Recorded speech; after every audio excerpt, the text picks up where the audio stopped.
এবার শুনেন, হাদিস শরীফের মধ্যে আল্লাহ রাসূল সাল্লাল্লাহু আলাইহি ওয়াসাল্লাম বলেন, মান রাআ মিনকুম মুনকারান ফালিয়ুগাইয়িরহু বিয়াদিহি ফাইন লাম ইয়াস্তাতি' ফাবিলিসানিহি ফাইন লাম ইয়াস্তাতি' ফাবিকলবিহি ওয়া যালিকা আযআফুল ঈমান।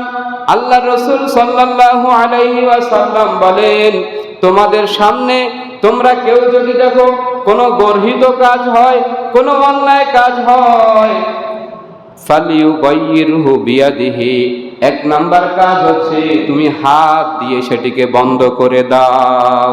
সুবহানাল্লাহ, হাত দিয়ে থামিয়ে দাও, বন্ধ করে দাও। আল্লাহর রাসূল বলেন, যদি হাত দিয়ে বন্ধ করতে গেলে তোমার প্রাণ নাশের অবস্থা হয়, তোমাকে মারবে, তোমাকে ধরবে, তোমাকে পিটাইবে, যদি এমন অবস্থা হয় তুমি একা একা পারবা না, ফাইল্লাম ইয়াস্তাতি' ফাবিলিসানিহি, তাহলে তুমি মুখ দিয়ে বলো, ভাই এই কাজগুলো খারাপ, এই কাজগুলো অন্যায় কাজ, এগুলো করিও না। আল্লাহ রাসূল বলেন, যদি তুমি মুখ দিয়ে বললেও এমন অবস্থা হয় যে তোমাকে ধরবে, তোমাকে মারবে, আল্লাহ রাসূল বলেন, ফাইল্লাম ইয়াস্তাতি' ফাবিকলবিহি, তাহলে তুমি অন্তরে পরিকল্পনা করো কিভাবে এই কাজটাকে বন্ধ করা যায়। সুবহানাল্লাহ। আল্লাহ তাআলা আমাদেরকে সর্বশ্রেষ্ঠ জাতি বলে যে আয়াতে কারিমার মধ্যে ঘোষণা করেছেন, এই আয়াতে কারিমার মধ্যে আল্লাহ তাআলা তিনটা দায়িত্ব দিয়ে দিয়েছেন। আল্লাহ তাআলা বলেন, এ বান্দা, তোমরাই সর্বশ্রেষ্ঠ জাতি, তোমরাই সর্বশ্রেষ্ঠ উম্মত, তবে শর্ত আছে তিনটা। এই তিনটা শর্ত যদি তুমি পালন করো তাহলে তুমি নিজেকে সর্বশ্রেষ্ঠ উম্মত বলে দাবি করতে পারবে।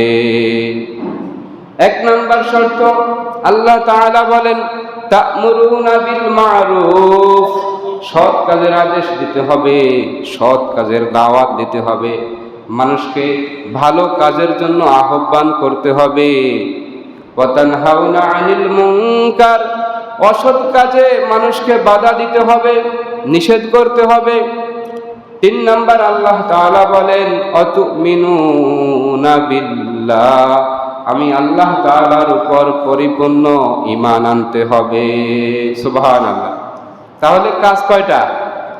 এই তিনটা কাজ যদি আপনি করেন তাহলে আপনি সর্বশ্রেষ্ঠ উম্মত। এই তিনটা কাজ যদি আপনি না করেন তাহলে আপনি নিজেকে সর্বশ্রেষ্ঠ উম্মত বলে দাবি করতে পারবেন না। আপনি যখন নামাজ পড়তে আসবেন, নামাজ পড়তে আসার সময় আপনি আপনার আশেপাশে যারা আছে তাদেরকে সাথে নিয়ে আসবেন, দাওয়াত দিবেন। যত নবী রাসূল দুনিয়াতে এসেছেন সব নবী রাসূলের একই কাজ ছিল, মানুষদেরকে দাওয়াত দিয়েছেন। বলে কি দাওয়াত দিয়েছেন? বলে সবাই দাওয়াত দিয়েছেন, পড়ো লা ইলাহা ইল্লাল্লাহ, লা ইলাহা ইল্লাল্লাহ, পড়ো আল্লাহ ছাড়া আর কোনো মাবুদ নাই। একই দাওয়াত সমস্ত নবী রাসূল দিয়ে এসেছেন। এমনি ভাবে উম্মতদেরকে ভালো কাজের আহ্বান করেছেন, ভালো কাজের আদেশ করেছেন। আবার এমনি ভাবে সমস্ত নবী রাসূল উম্মতদেরকে খারাপ কাজে বাধা দিয়েছে, খারাপ কাজে নিষেধ করেছেন। দুই নাম্বার হচ্ছে অসৎ কাজে বাধা দেওয়া। সৎ কাজের আদেশ মোটামুটি থাকলেও অসৎ কাজে বাধা দেওয়া আমাদের মাঝে একেবারেই নাই। কথা বলেন ঠিক কিনা? সৎ কাজের আদেশ আপনি যদি কাউকে করেন, আপনি যদি বলেন ভাই নামাজ পড়তে আসেন, ওই লোকটা কি আপনাকে মারবে? মারবে না রে ভাই। কিন্তু একটা ছেলে, একটা দল, কিছু সংখ্যক ছেলে মেয়ে একসাথে হয়ে একত্রিত হয়ে গান করছে, নাচ করছে, এরকম যাত্রা পালা করতেছে, আপনি যদি তাদেরকে বাধা দেন, বাধা দিতে গেলে সেখানে আপনার উপর হামলা আসবে। কথা কোন ঠিক কিনা? এজন্য সৎ কাজের আদেশ মোটামুটি থাকলেও অসৎ কাজে বাধা দেওয়া আমাদের মাঝে একেবারেই নাই।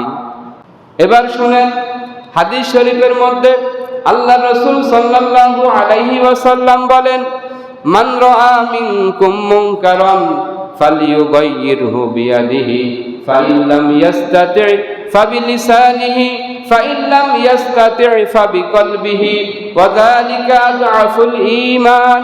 আল্লাহ রাসূল সাল্লাল্লাহু আলাইহি ওয়াসাল্লাম বলেন, তোমাদের সামনে তোমরা কেউ যদি দেখো কোনো গর্হিত কাজ হয়, কোনো অন্যায় কাজ হয়, ফালিয়ুগাইয়িরহু বিয়াদিহি, এক নাম্বার কাজ হচ্ছে তুমি হাত দিয়ে সেটিকে বন্ধ করে দাও। সুবহানাল্লাহ। হাত দিয়ে থামিয়ে দাও, বন্ধ করে দাও। আল্লাহর রাসূল বলেন, যদি হাত দিয়ে বন্ধ করতে গেলে তোমার প্রাণ নাশের অবস্থা হয়, তোমাকে মারবে, তোমাকে ধরবে, তোমাকে পিটাইবে, যদি এমন অবস্থা হয় তুমি একা একা পারবা না, ফাইন লাম ইয়াস্তাতি ফাবিলিসানিহি, তাহলে তুমি মুখ দিয়ে বলো, ভাই এই কাজগুলো খারাপ, এই কাজগুলো অন্যায় কাজ, এগুলো করিও না। আল্লাহ রাসূল বলেন, যদি তুমি মুখ দিয়ে বললেও এমন অবস্থা হয় যে তোমাকে ধরবে, তোমাকে মারবে, আল্লাহ রাসূল বলেন, ফাইন লাম ইয়াস্তাতি ফাবিকলবিহি, তাহলে তুমি অন্তরে পরিকল্পনা করো কিভাবে এই কাজটাকে বন্ধ করা যায়। সুবহানাল্লাহ।